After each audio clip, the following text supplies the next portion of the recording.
Ronell Nolan, President, CEO, Health Agents for America, coming to you this Monday. I had a call with our attorneys on Friday, Diceris Law, to talk about the Model Notice computer program. We discussed price, beta testing, and a webinar.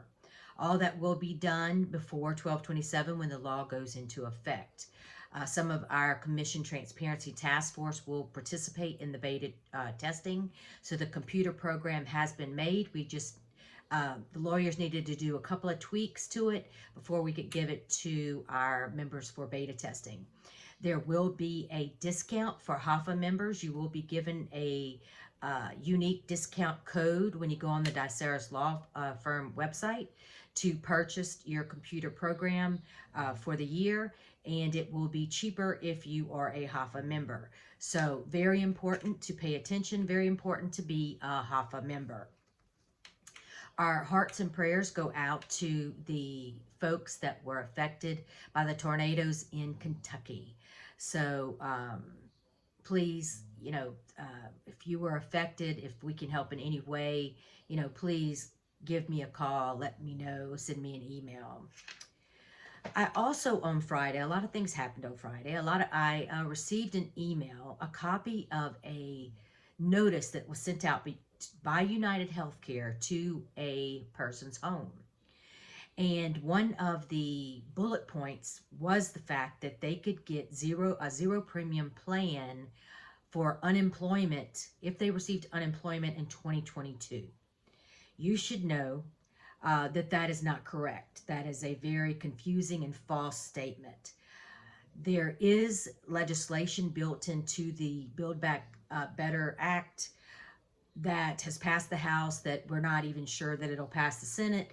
It's going to be very tough, but that for unemployment is supposedly in that piece of legislation, but it is not currently law at all.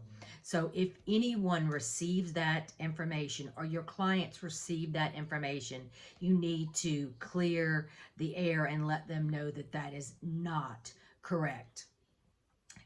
Also, supposedly in that law is a opportunity to fix the family glitch.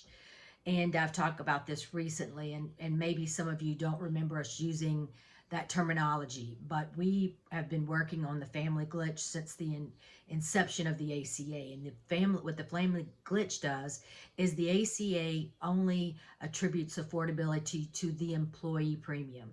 So the employee premium can be affordable, but the spouse and children's premium could be $1 million a month.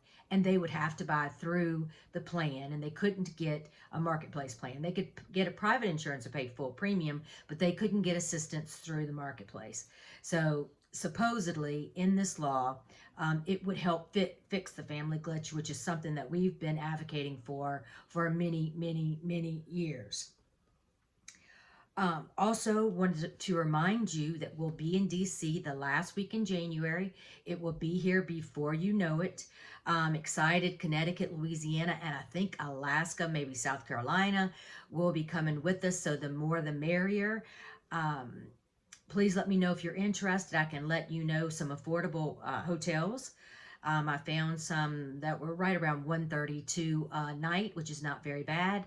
We'll be flying in Monday. He'll visits Tuesday, Wednesday, Thursday. You could fly out Thursday afternoon or stay with us through the weekend. Totally up to you, but we would love to have you with us. Wanted to let you know Nevada becomes the first state to enact a surcharge for unvaccinated employees. That is something that you can read about in the Monday morning news. Also, I had a couple of things and I didn't print them out, but I'll just read them off my computer. New Oklahoma law could knock out HSAs, so read that. That is by our very good friend Allison Bell. HSAs under fire. Also, the Senate votes to block vaccine mandate for large companies. I have talked to folks that just may not want to get the vaccine and are choosing to lose their jobs. It's happening a lot with nurses. Um, we're having a shortage of healthcare workers, and they don't want to get the vaccine. So that's a very interesting thing that has just recently happened. Also, the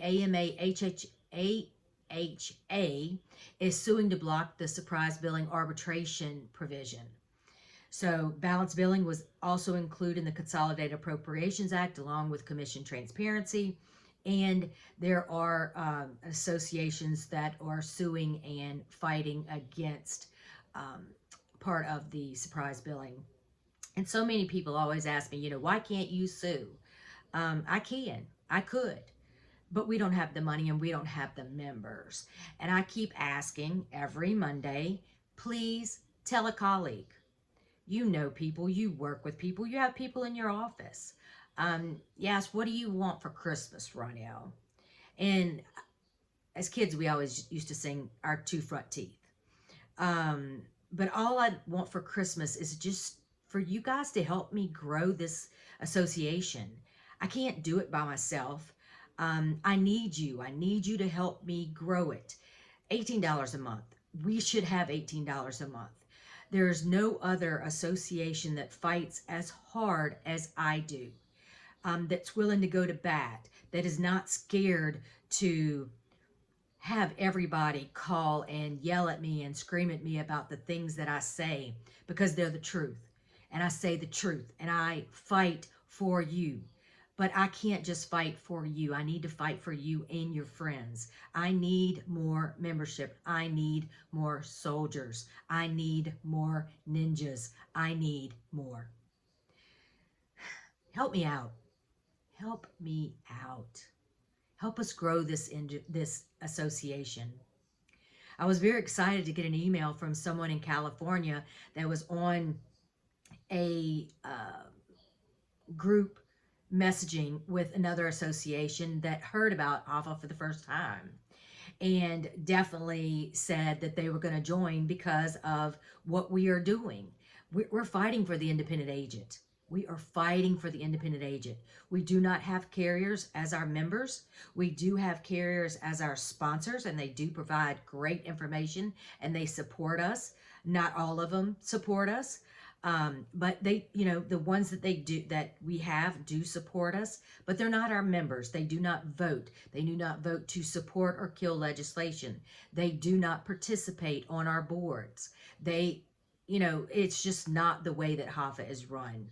So please tell a member. I sound like a broken record, but please tell a member. It's Monday. Please tell a colleague. Please give to the PAC. When we get up in Washington in January, we're going to be giving out some PAC dollars, and you want to be there.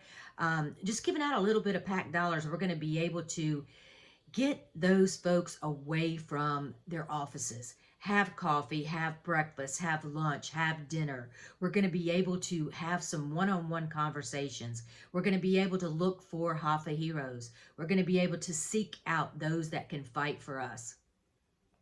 Someone asked me the other day, is it over? Are you going to give up? What do you see in the future? We continuously, since the passing of the ACA, fight for our industry. We fight against the government, insurance companies not paying us. It's a never-ending battle. It will continue to be a never-ending battle, maybe forever, but we're not going to give up, but certainly for the next few years. Don't expect the recognition that we've gotten in the past, but know that I see what you're doing. I know what you're doing. I know what our industry is doing. I know what we do for our clients. I know what we do for the American people. I believe in you. I sincerely do. I am proud and honored to represent the HAFA freedom fighters, the cream of the crop, the best of the best. Until next Monday.